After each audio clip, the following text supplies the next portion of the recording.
Today we are discussing the topic, not opposition to Tinubu. In whose interest is it? We will explore the losers and gainers of the opposition and how it may possibly impact the 2027 upcoming general elections in Nigeria. Reports revealed that the once monolithic North is now split, with core Northerners determined to oust Tinubu in 2027, while Northern minorities support this re-election. The reports gathered that while core Northerners complain about the president's unfavorable disposition towards the region, minority groups argue that they have fared well under his administration. The Middle Belt, Southern Kaduna residents, Hausa Christian of Northern Nigeria, and many natives of Plateau State have distanced themselves from the plot to unseat Tinubu. Well, to help us understand this better, we are joined by our analyst, John Osadolo, who is the managing editor at BusinessDay in Abuja. Good afternoon. Good to have you here, Osadolo. Are you with us? We can't hear you.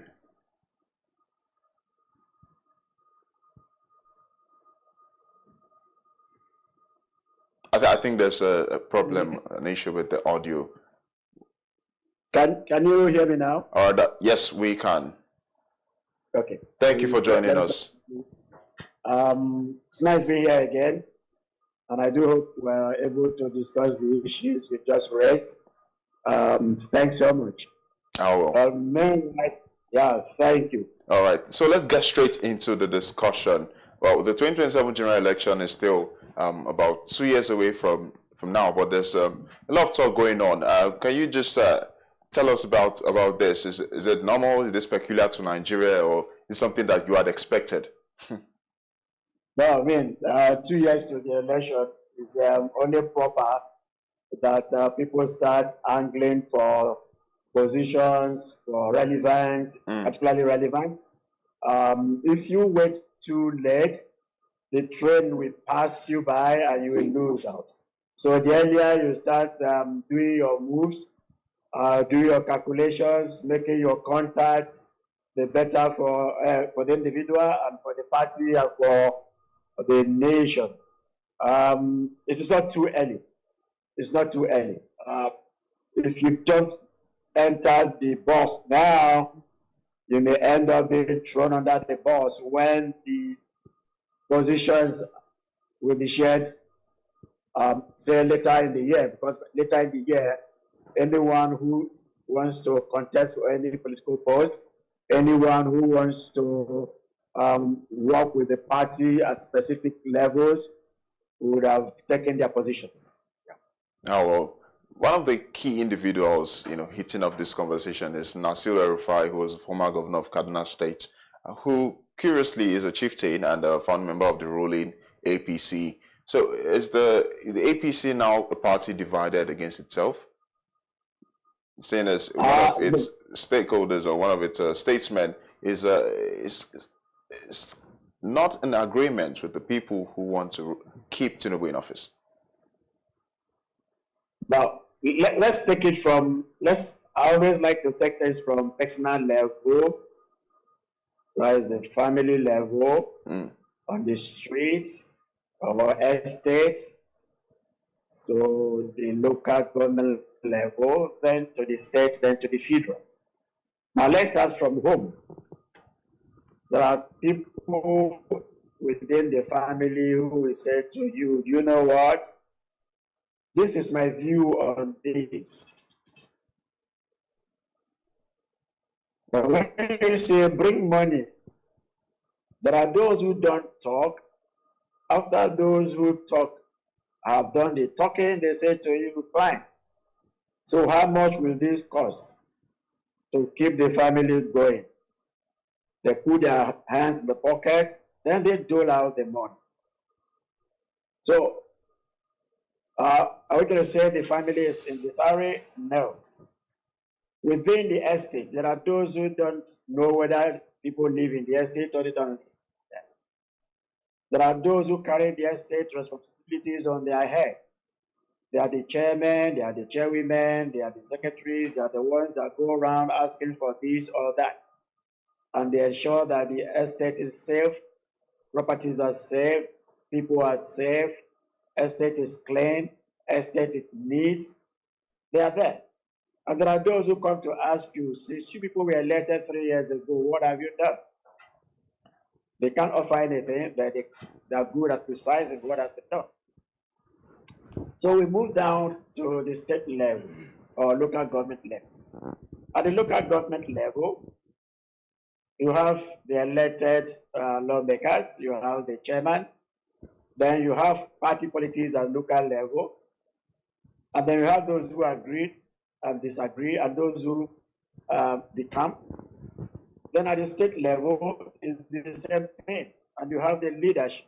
Then you move to federal level. Then you now talk about the party at the top level.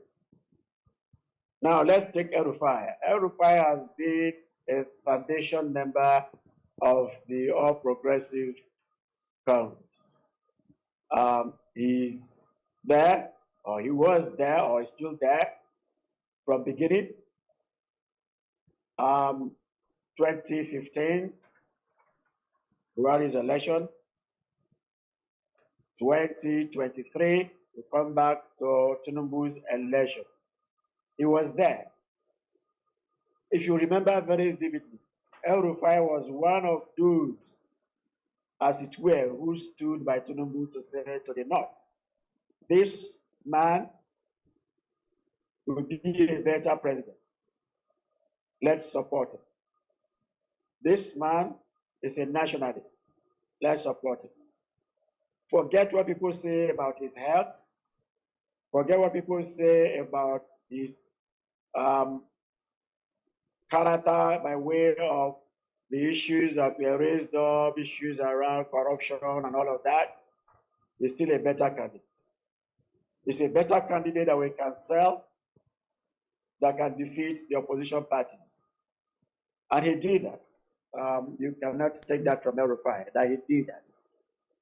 Against all odds, against opposition from his own people, he succeeded. He elbowed out Atiku of PDP, who was a formidable force in that contest, coming from the north.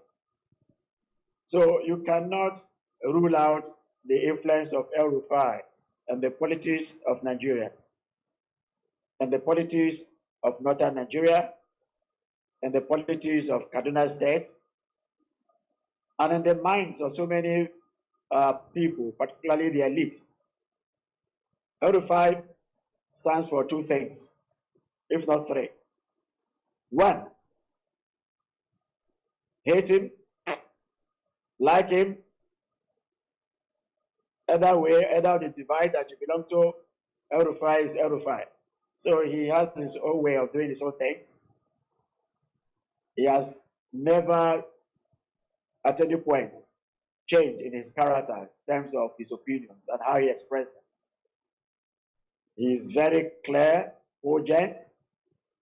He puts his argument straight, even when he hurts his friends, even when he hurts those, his benefactors, even when those who made him are involved. El-Rufai go ahead to say it the way it is, and he doesn't care how deep the hurt is. So that is El-Rufai. Are we expecting him to change? I don't see it. I don't know whether you read his book, The Accidental Public Servant. I read it. I've read it. His opinions are very clear. Opinions on certain individuals, I will mention that now. And you will say to yourself that these people were the people that made this man. But he has said what he wanted to say, and he wrote it down for posterity to see. When Buhari was elected and he became president, El-Rufai, I don't know whether you can remember, wrote, is it 8-page or 16-page letter to the president, saying that the chief of staff that he appointed cannot deliver on the mandate of the party working with the president. I don't know if you remember. And it was circulated everywhere. The letter was leaked to the public. El-Rufai was one of those who made Buhari the president. But that didn't stop him from saying his mind. The issue of whether he will continue, I think he will continue. Whether it's relevant to the party, very well. Will El-Rufai leave APC? I don't know. There is APC divided as of today? Not yet. My fear is not because of El-Rufai, is that in Nigeria, the winning party becomes the love of everyone. If you remember, let's drill down to PDP. PDP was winning the elections, PDP was doing well, and then everybody was joining PDP. Both those who know the philosophy and the ideology of PDP were coming in, and then there was an implosion. There was what came out to become new PDP, if you remember, at the National Assembly. It started from the National Assembly. PDP today is in shambles. Will APC suffer the same fate? I think when we get towards end of this year, when the permutations begin to take shape, when we begin to see individuals angling for positions, angling to contest for positions, and they don't get it, then they begin to move to other parties where they think they can get it. That is when we know whether there will be indeed implosion in APC. What put it in another form, whether what happened to PDP will also happen to APC. Why do I have my fears? We already see the signs. Everybody is now decamping to APC. And I asked somebody, we're having a discussion, and I said to him, let's take Ned Woko that left APC, that left PDP for APC. And I said to him, towards the election, 2027, when push gets to shoving, would party members who are members of PDP, would they say to him, you are welcome, sir, take our slot on a platter of gold and contest and still retain your seat as a senator?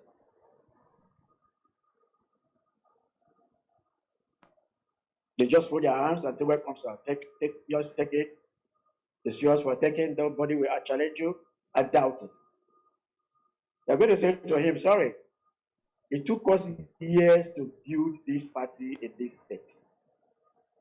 Our money, our time, our blood. So, in summary, it is not about El-Rufai disorganizing the party. It is not about El-Rufai saying to the party, I'm leaving, and because he says he's leaving, that's why the party will have problem. It is that there is only one class of people in Nigeria, politically. The class of greedy men and women. It is their greed that will dictate what happens in APC. When I leave PDP to join APC, when I leave Labour Party to join APC, because that is where the power lies now, hoping that when the elections come, there will be domino effect, the president will win, the governor will win, then as a senatorial candidate, I will win. Or as chairman of a local government area, or a local government area, I will win. No. It's that greed that will destroy the party, it's not El-Rufai. There are other, El-Rufai currently does not hold any position, I'm sure you are aware. He's not a senator, he's no longer a governor, he has done his 2 terms. I do not know whether he has presidential ambition, he has not said that, but for now, he has no positions other than being a party member and speaking for things he believes in. But you would agree that El-Rufai has come to be a face for northern politics. He's obviously an influential member of the politics in that region. And you know, many people are saying that Tinubu should invite him for talks as a way of calming down the north, in view that he played a role in selling Tinubu, as you have mentioned, to the north. So I would, first of all, I would ask if you think that you know, his this stance that he's making is linked to the rejection, his rejection as a minister nominee. Many people say this? Do you share this this perspective? And would you say it is the right thing to do for Tinubu to call him to order or for a discussion? No, I wouldn't use the word to call him to order. Now, what are the issues? Let's start from the beginning again. Let's go to the root cause of this issue. Why people in the north are listening to El-Rufai. I will explain this in details. Maybe as I talk, I repeat this question again so that I can take it one after the other. But let's start from the beginning. El-Rufai is not speaking from the point of view, if you allow me to grant him that indulgence, the point of view of anger, that he's not having any political position.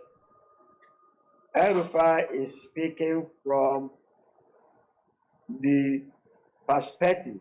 I don't know whether you read our Sunday paper, the second lead, that talks about subletting of frustration by Nigerians. El-Rufai is one of those who are victims of that subletting. I guess you are also a victim. I don't know how many people calls you per day to ask for one help or the other. As small as I am, I do receive so many calls. So he goes home, people tell him how they've not eaten for 2 days, or how they've been living on 101 or 001, how their children have not been going to school because they can't afford to buy school uniform, or they can't afford to do one thing or the other, or some can't pay their rent, some their roofs are bad, damaged, they can't replace them. So he feels what other Nigerians are feeling. So I do not see El-Rufai attacking Tinubu as a person. I see El-Rufai attacking policy issues. I believe that if well taken care of, if well administered or executed, that the hardship in the land will be reduced. I think that is the basis of El-Rufai's argument. We can turn it around into a political discussion and say it's just sucking because it's not been given that kind of position. It's just saying all of this because he lost out. El-Rufai, like the president, is a cat with 9 lives. It will bounce back again. So whether he has a political position now or not, El-Rufai will bounce back if you know him. So I don't think it's about personal issue with the president. It is the president listening to people like El-Rufai who are able to talk, who are able to say to him, sir, things are not going the way they should go. So let's look at another formula that we can use to address the issues at stake. The people. I think for me, the essence of leadership is about the people. And I think that is what El-Rufai said. And believe me or not, the people listening to El-Rufai at the lower rung of the ladder are listening to him because he seems to be saying what they are saying that nobody is hearing. Those, the elites, are also clapping behind him because they are involved, so they can't come out and say it. If you remember the statement from the Secretary General of ACF, Arewa Consultative Forum, It was neither here or there that they don't ask people to join any political party or vote for any political party. They just give advice, they give support, and all of that. No, it belongs to the ruling class. They won't tell you the truth. He has a stake. A statement from him that is skewed to one side can cost him his job immediately. So El-Rufai is neutral for now. He's not a minister, he's not a senator, he's not a party chairman. So he's free. He's very, very free to say what he wants to say unhindered, without fear or favor. Well, just say the way it is. Well, when you have nothing to, when you have nothing to lose, you tend to do things like that. You would agree, Mr. Osadolo? Yeah. Sorry? I said when you have nothing to lose.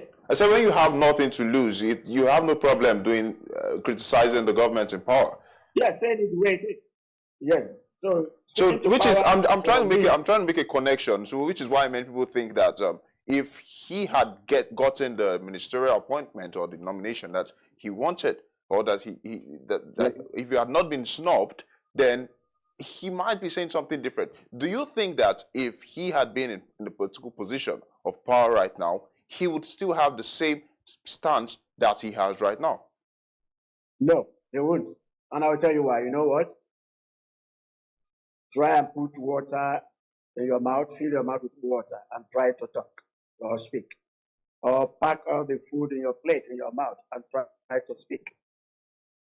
In the Nigerian political society, our leaders always have so much in their mouth that they can't speak.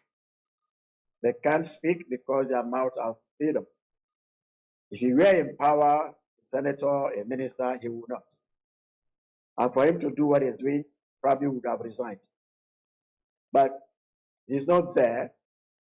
At least if he's not there with water or food in his mouth and the mouth is empty, for crying out loud, he should speak. I think that's what he's doing. Let us differentiate between crying for himself and speaking for the people. I do not think he is crying for himself.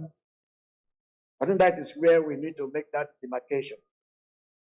That El-Rufai is not crying for himself, but he's speaking for the people. Maybe he can see the people more now because he has nothing tying his hand and there's nothing in his mouth stopping him from speaking. Maybe, like we said, if he had a position where his mouth is full with food and water, he will have the mouth to speak. But today, there's nothing in his mouth. His hands are free, his legs are free, so he's able to speak. And then he's able to meet with the people at the lower rung of the ladder, the downtrodden, the people who are the ones asking for help every second, who are complaining of hunger, who are complaining of lack of food. I don't know whether you've traveled. I'm not good at traveling to the rural areas, but few times, people who have traveled as well say to me, you know what? Going home is no longer reasonable. If you're not careful, you're going to borrow money to return back to town or to base. You end up spending all your money on the people. Not because you have, but because of what you are saying. So, is there poverty in the land? Yes.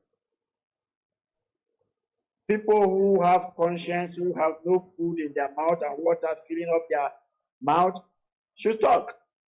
That you are speaking to the issues does not mean you don't like the president, which I know that El-Rufai has not taken personal with the president. I think he has everything against how the policies are being implemented, how the policies are not impacting positively on the people, rather than having a personal issue with the president. No, I don't think he has issues with the president. I would think that he's speaking more of what the people are going through. As a governor, how many people does he have access to? Or how many people have access to him? But today he's no longer a governor. So he drives straight to the village. He sees the people. He drives straight to the local government level. He sees the people. Today he goes to Kaduna main town. A lot of his friends call him and say to him, business is no longer as usual. Things are not moving as usual. Things are a bit hard. Things are tough. I've returned my children from universities and overseas, and I'm trying to put them in the schools here, and yet I can't even meet up. We're talking about practical things. Let us not look at politics as an abstract item. It's about people. It is about you. It is about all of us. It's about how we are faring. It is about somebody who has 3 or 4 children outside there, a big-time businessman, things were going on well, and all of a sudden, everything goes down. And the children are back home. Have you not heard of that? It's about returning your child from a private university to government university. And they're saying to you, you know what? He has to go through JAMB, or he has to do this, he has to do all of that. So, and the Nigerian system, you are frustrated, and then you get to your friend and say, my brother, when you people were there, things were not like this. Not 1 person, not 2, not 3, not 4. So people really are in pain. So if El-Rufai speaks, I think we should listen to him. We should be able to say to ourselves, when is he speaking from personal pain, and when is he speaking from as a representative of the people, the voice that he represents. Yeah, I think that is my take on the issues that he has raised. Maybe you, like I said, escalate the questions again so that I can speak to the other part of it that I have not spoken to. Now, APC, the APC, which is the ruling party, one thing that they've always prided in is the unity, to be a strong force in the 2027 elections. As a matter of fact, the coalition of the PDP and other parties which contended against them in 2023 elections has been the top suggestion for many people, right? Now, does this put APC in this actually does put APC in a very sensitive situation, and many people have called that El-Rufai, or Tinubu, President Tinubu calls El-Rufai for discussion, to calm down the talks that he's raising in the north. So I would ask you, Sadalo, if this is something you also suggest, would you say this is the right thing to do? And in so doing, doesn't that give El-Rufai a certain, put him on a certain pedestal as, okay, sorry about that, what can we do for you? So instead of, the compensation, what does that also say for someone as El-Rufai? I don't know if you understand what I'm trying to say here. Yeah, very well. Okay. Very well. Now, let me, El-Rufai is not somebody you just invite and say, let's talk. As we have seen in previous years, obviously. Go get his book, The Accidental Public Servant. Read it. El-Rufai documents every discussion with you. And when the time is ripe, he will bring it out. So if the president says to him today, please come, let's talk, El-Rufai will have a way of having that discussion documented, and when it's time, he will use it. So I would not ask the president to call him and discuss with him. I would rather that the president looks into what he has said, what the demands are, what he has spoken about, and see how those things can be ameliorated, can be resolved, can be made better. Reforms don't come overnight, we know, or rather the fruits of reform don't come overnight, we know. But keep talking, not to him on a private basis. You remember the discussion or the confrontation with the NSA? when he said to the NSA, this is what you said about the president some time ago. And the man said, I never said anything like that. Okay, this is the video. So you don't make mistake about it. So would you want our president to bring him into the closet and says to him, my brother, this issue can be resolved this way, this way, this way? His interpretation of it might not be what the people who will hear, watch, or see that discussion sometime to come will understand it to be. So I will not encourage the president to call him for anything. Attend to the issues he raised. Leave him alone.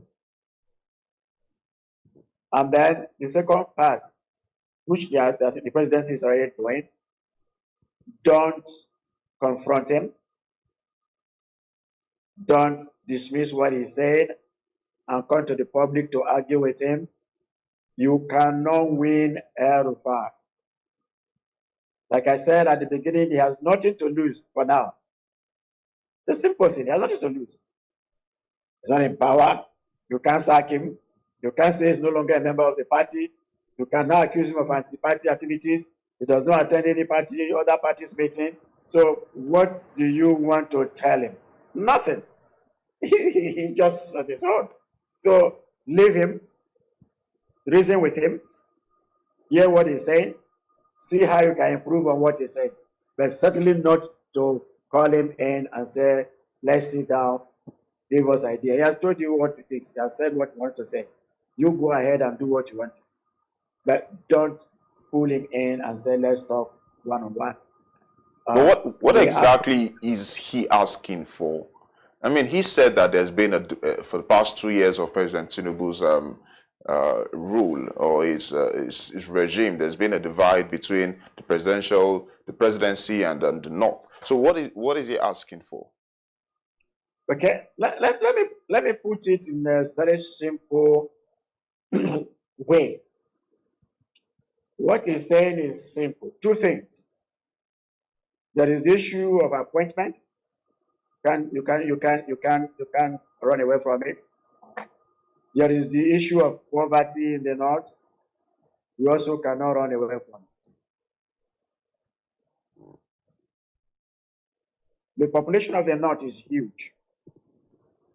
The population of the north, in terms of percentage of those who are poor and those who are rich, is higher than what you have in the south. So when there is a reform of this nature, you expect that the people there feel more pains, and the number of people who feel more pain are more there than in the south. So when he speaks, those people are the poor tend to see him as speaking for them. On appointment, somebody said to me that Buhari did the same thing. And I said to that same person, Obasanjo did not do the same thing. I think there is more of Southwest in government today than from the North, than from the South-South, than from the Southeast. And I think that is one of the things El-Rufai is talking about. He's talking about a kind of rebalancing. Yes, you cannot have the president give everything out to other regions, but there should be some level of give and take. I do not want to start naming the ministries. I don't want to start naming the parastatals. I do not want to start naming even within the military hierarchy, within the police. We all know all of this, so there's no need repeating it. So that it doesn't look like one is being unnecessarily critical of government appointment. Then you know, like every other person knows that. So that is what El-Rufai is saying. If I took you to my people to say to them, this man is a nationalist, This man will represent your interest. This man will ensure that we live a better life than we were when he takes over. And then now here we are, they are worse off than before you came. I think the guy has a point. So it's not about, like I said earlier, it's not fighting Tinubu as an entity. It's not fighting APC as a party. So there's no division within the rank and file of APC regarding El-Rufai's comments. He is saying to you, I don't know whether you were around during the elections. El-Rufai was the one who was defending the president. El-Rufai was the one that organized a big summit for the president to come speak to the northern elite in Kaduna. He was with him everywhere. So let us not make the mistake of seeing him as, oh, because he didn't get this position, he's now stabbing the president. No. Let's also see the work he did for the party, proud to the party winning the election, and how the people he represents are being represented. Mr. Osadolo, Look at it. Mr. Osadolo, we don't unfortunately we don't have much time, but I don't that based on something you just said there. This is a post by El-Rufai on X. He said, and I quote, "Yeah, when I wrote that we were not faced with the current situation we are faced with. I never imagined I would be in the current situation right now, surely not under President Tinubu. Note, I am not talking about the present economic situation and the likes. I'm talking about the current and increasing gagaga in our party and among APC members and supporters of the PBAT administration. This was a direct shot at the APC party. But really, we want to move on to, because of the time we have, we've been seeing a lot of LG elections across various states, and ruling parties winning chairmanship rather, and councillorship seats. What does this, in your view, say about Nigeria's democracy? And in your perception, how best can this democracy be strengthened? Okay. Sorry, even though you want us to move ahead, but let's go back to the El-Rufai stuff briefly. Have you heard of something like this? That there is no smoke without fire? El-Rufai is speaking not on the back of personal interest.